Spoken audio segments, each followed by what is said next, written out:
एक अकेला ऐसा कौरव जो महाभारत युद्ध के बाद जिंदा बचा रहा। आखिर महाभारत युद्ध के समाप्त होने के बाद उस कौरव का क्या हुआ? आखिर वो कहाँ गया? कहा जाता है कौरव 100 भाई थे, लेकिन ये गलत जानकारी है। असल में कौरव 101 भाई थे, जिसमें से 100 कौरवों की मौत महाभारत युद्ध में ही हो चुकी थी। मगर एक ऐसा कौरव भी था जिसने अपना पक्ष बदल लिया था।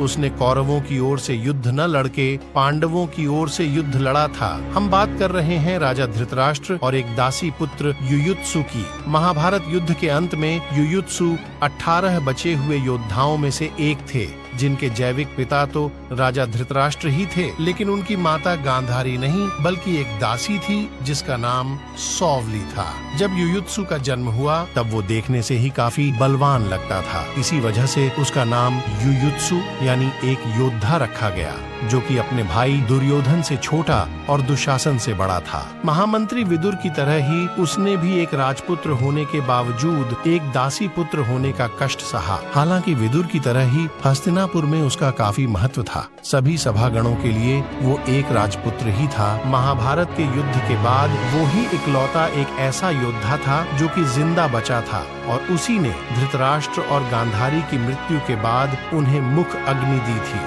युयुत्सु कभी भी शकुनी के षड्यंत्र और साजिशों का हिस्सा नहीं बना। वो हमेशा अपने सभी भाइयों से विपरीत सच्चाई और धर्म के राह पे चलता था, और इसी वजह से उसने कभी भी दुर्योधन के किसी भी पाप में उसका साथ नहीं दिया। ऐसा कहते हैं कि बचपन में उसी ने युधिष्ठिर को ये खबर दी थी कि दुर्योधन ने भीम के भोजन में जहर मिला दिया है। युधिष्ठिर भी सभी कौरवों में सबसे ज्यादा युयुत्सु को ही मानते थे और उसे ही सबसे ज्यादा पसंद करते थे। माना जाता है कि वो एक श्रेष्ठ योद्धा था, जिसकी गिनती सबसे शक्तिशाली रथियों में की जाती थी। जब महाभारत का युद्ध शुरू हुआ तो न चाहते हुए भी उसे कौरवों की ओर से युद्ध लड़ना पड़ा, लेकिन युद्ध के आरंभ होने से पहले ही उसने युधिष्ठिर के कहने पर कौरवों का पक्ष छोड़कर पांडवों के पक्ष में शामिल होना सही समझा। जब महाभारत युद्ध के खत्म होने पे कौरवों की पत्नियां और अन्य स्त्रियां विलाप कर रही थीं, और जब भीम के डर से सभी राजमहल में कांप उठे,